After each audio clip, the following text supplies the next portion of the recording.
بسم الله الرحمن الرحيم. مفاجأة مدوية تحدث في صفقات الزمالك المتبقية، وأخبار هامة جدا جدا وتفاصيل حصرية لحضراتكم هنعلن عنها في هذا البث المباشر. والكلام اللي هنقوله ده مهم وفي منتهى الخطورة وفي منتهى الأهمية، ويمس كل زملكاوي، ولازم كل جمهور الزمالك يكون عارفه علشان يكونوا فاهمين الصورة، علشان ما حدش يشتغلهم في كلام، علشان ما حدش يقول لهم كلام غير الواقع. فبتمنى من الجميع بداية الفيديو يعمل لايك، كل مشاهد في الفيديو ده يعمل لايك، يشار الكلام ده، يثبت حضوره بكتابة عاش الزمالك. لو أول مرة تتابعنا اعمل متابعة، وعندك لينك اليوتيوب موجود، يا ريت حضرتك كمان تشترك على اليوتيوب، ولو بتشوفنا على اليوتيوب اعمل سبسكرايب وافعل زر الجرس. وتعالى اقول لك ايه التفاصيل وايه اللي بيتم سريعا من غير ما نطول عليكم. لكن يا ريت يا شباب تاكدوا لي الصوت شغال كويس ولا لا، علشان بس انتوا عارفين لايفات العربيه دي بيبقى فيها كلام مهم وبيبقى فيها استعجال وبيبقى فيها حاجات مهمه. انا سايب والله ناس معايا وحاجات كده، لكن قلت لازم اطلع احكي لكم ايه اللي بيحصل وايه التفاصيل. شكرا يا احمد القطب، شكرا يا حبيبي يا محمد يا هاني، شكرا لحضراتكم، شكرا يا محمد يا موسى، شكرا لتعليقاتكم الحلوه والكلام الحلو بتاعكم. بص يا سيدي، الزمالك مضى احمد حسام. الزمالك مضى احمد حسام، وعلى مسؤوليتي الكلام ده بقول لك الزمالك مضى المدافع احمد حسام مدافع الجونه. وبالنسبه للاسود اللاعب السوري، ايضا الزمالك توصل لاتفاق، ونادي الكرامه السوري ينتظر فقط من الزمالك تحويل الاموال، وخلاص المغالاه اللي كانت حاصله راحت. لو حد طلع قال لك في مغالاه حصلت في الصفقتين دول، ما حصلش. كل اللي حصل النادي الجونه ليه 1,400,000 او 500,000 متبقيين من صفقه نور السيد. لو فاكرينه اللعيب بتاع زمان ده، لسه علينا للجونه فلوس من وقتها، فالجونه طلبوا فلوسهم، وده شيء طبيعي جدا جدا جدا. اما بالنسبه لنادي الكرامه السوري، فايضا نادي الكرامه السوري كان عامل الموضوع تمام، المفاوضات كويسه، مفيش اي مشاكل ومفيش اي حاجه. يحيى بيقول لي كل شويه لايف. ايوه يحيى، كل شويه لايف علشان الاخبار كتيره ومتجدده وبتحصل كل دقيقه، فلازم نكون بنوصل للناس كل الحقائق. لكن عايز ال1000 اللي في الفيديو دلوقتي، يا ريت حضراتكم كلكم تعملوا لايك علشان الكلام ده مهم قوي، واللي يقدر يعمل شير يا ريت يعمل شير، وكتر خير الجميع. طيب، فنادي الزمالك كمان كان في صفقة أهم من الاثنين دول، وهي مدافع إفريقي يلعب في الدوري القطري، وتوصل الزمالك معاه لاتفاق مهم جدا جدا. وأنا في كلام هقوله في الفيديو ده هيزعل مني ناس في الإدارة، لكن لازم الكلام ده يتقال علشان ما نجيش نقول يا ريت اللي جرى مكان. طيب إيه اللي حصل؟ الزمالك توصل لاتفاق مع مدافع دبابة، مدافع من افضل المدافعين في قاره افريقيا، يلعب في الدوري القطري، وايضا خلاص زي ما قلت لكم مضى كل دول. جالك شكرا يا استاذ عوله، شكرا لحضرتك، وشكرا يعني بجد لكلامكم الطيب والجميل ده، يعني بجد الف شكر ليكم والله، شكرا لتعليقاتكم الحلوه. وهنقرا التعليقات دلوقتي. حبيبي يا احمد يا حسن، بعتذر لكم والله، هقرا التعليقات كلها، اكتبوا تعليقاتكم واسئلتكم وهقرا كل ده، بس عايزين ال1000 اللي في اللايف عاملين 1000 لايك. المهم، نادي الزمالك بعد ما مضى لعيبه واتفق مع لعيبه، عم جوميز قال لهم لا، انتوا ما خدتوش رايي في اللعيبه اللي قبل كده عشان تيجوا تاخدوا رايي في اللعيبه اللي موجوده، واعترض بشده على عدد اللعيبه اللي متواجدين في تمرين الزمالك. شايف ان العدد كبير جدا جدا، 32 لاعب على ما اعتقد او اتذكر، عشان بس الارقام ابقى دقيق فيها. اعترض جدا، ازاي الناس دي كلها موجوده، ازاي الناس دي كلها بتلعب في الزمالك، ازاي هضرب كل الناس دي، فكمان هتجيبوا لي صفقات جديده. طيب كمان انتوا عندكم اصابه الونش حصلت، طيب يا جماعه احنا لازم نجيب بديل للونش، الله اعلم الونش هيرجع امتى. فجوميز رفض الصفقات، واعترض بشده على الاداره لعدم اخذ رايه في اي صفقه. ده كلام جوميز للاداره.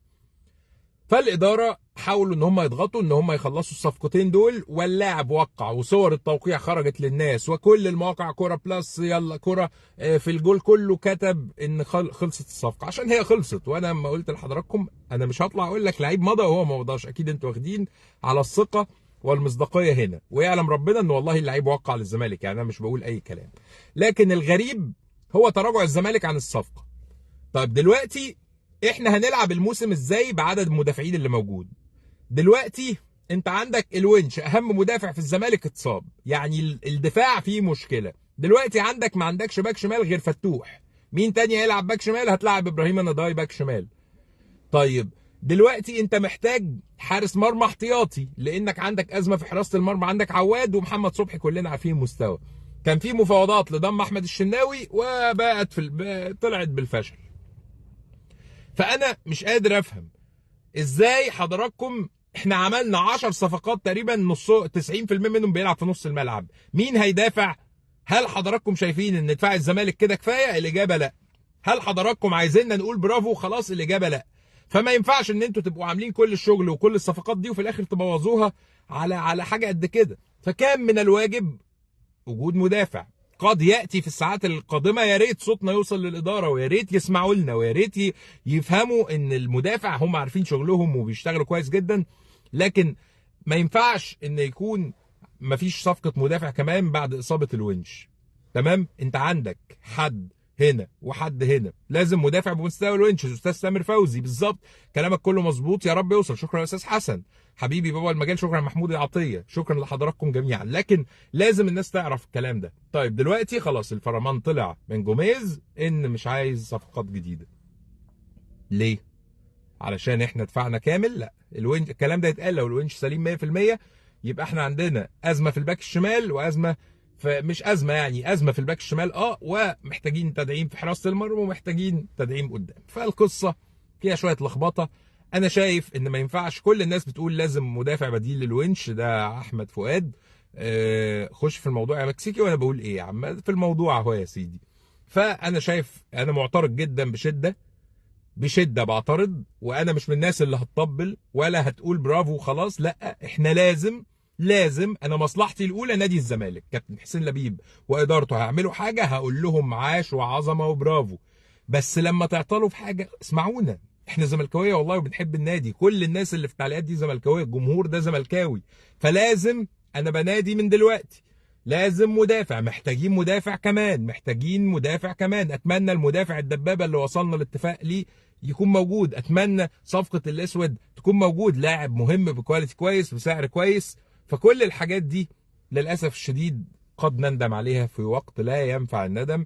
واحنا عندنا، انا عارف ان احنا عندنا نهائي كاس مهم جدا جدا، عارف ان احنا عندنا اكثر من بطوله محليه، الدوري احنا لازم نبقى على الاقل المركز الثاني، علشان البطولات عندنا بطوله عربيه لو بقينا المركز الثاني هتخش هتشارك هتاخد ارقام مهمه جدا. البطوله هتبقى كبيره جدا في قطر الصيف القادم، هيتاخد منها اول وثاني الدوري. فانت لازم تكون متواجد في كل الكلام ده، عندك سوبر مصري، عندك كل الكلام ده لازم تشتغل عليه. فانا مش عارف اقول ايه، واتمنى من قلبي يكون في جديد في ملف الصفقات. اتمنى ان الصفقات ما توقفش على كده. المعلومه اللي عندي ان المتحدث الرسمي اعلن ان خلاص ما فيش صفقات تاني واحنا اكتفينا باللي حصل، وطبعا اللي حصل شيء كويس وممتاز وليهم مننا كل الشكر عليه، لكن احنا محتاجين حاجات تاني، محتاجين ناس تاني، محتاجين مراكز تاني. الباك الشمال عندنا فيه مشكله وعلامه استفهام وعلامه تعجب كبيره. تمشيت عبد الله جمعه، هتلعب بفتوح وعبد الشافي، حاليا فتوح مصاب يبقى هتلعب بعبد الشافي بدون بديل.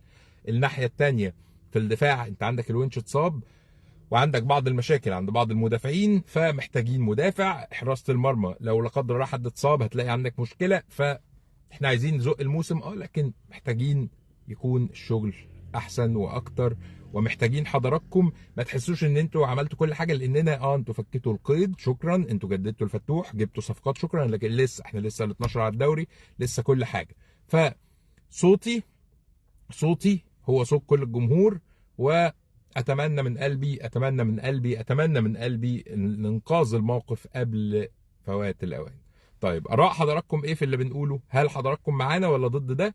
ده اللي هناخده دلوقتي. حارس المرمى يا سيدي مش عايزين فيه حاجه يا جماعه، خلاص يا عم عواد موجود وباذن الله ربنا يسترها عليه وما يتصابش، ومحمد صبحي لا قدر الله موجود احتياطي. لكن انت عندك حاجات كتيره، عندنا حاجات كتيره، لازم مدافع تاني يا جماعه، لازم باك شمال، عندنا كارثه في الدفاع وفي الباك الشمال. احنا محتاجين مهاجم، نقول اي مهاجم هيشتغل تحت، يعني حرام يبقى عندك زيزو وعبد الله السعيد وشيكابالا واوباما واللعيبه الصفقات الجديده وقدام مفيش راس حربه جديد، والمدافع نفس الكلام. فحرام يا جماعه تعبنا يروح، حرام تعبنا يروح. واعتقد كل الناس شايفه التعليقات والاداره شايفه تعليقات الجمهور. على فكره دي مش تعليقات راي بس، لو انتم معترضين يا جماعه على رايي ممكن تكتبوا، لكن كل التعليقات ماشيه في نفس الاتجاه معايا. اتمنى من قلبي صوتنا يوصل، بالتوفيق للناديين العظيم. شكرا لاداره الزمالك على كل الشغل اللي اتعمل، لكن برضو بلاش نبوظ الطبخه بقرشين ملح زي ما بنقول. وبتعجب برضو ان مفيش اراء للمدير الفني من البدايه، فكنتوا خلاص كنتوا حتى اللعيبه الجديده ما تاخدوش رايكم، لكن مش هنمشي على سطر ونسيب سطر يعني. عموما شكرا جدا ليكم. اتمنى كل اللي في الفيديو يعمل لايك، يشارك الكلام ده في كل مكان، يثبت حضوره دايما بكتابه عشر الزمالك، وما تنساش تعمل متابعه هنا وعلى اليوتيوب في كل مكان. السلام عليكم ورحمه الله وبركاته.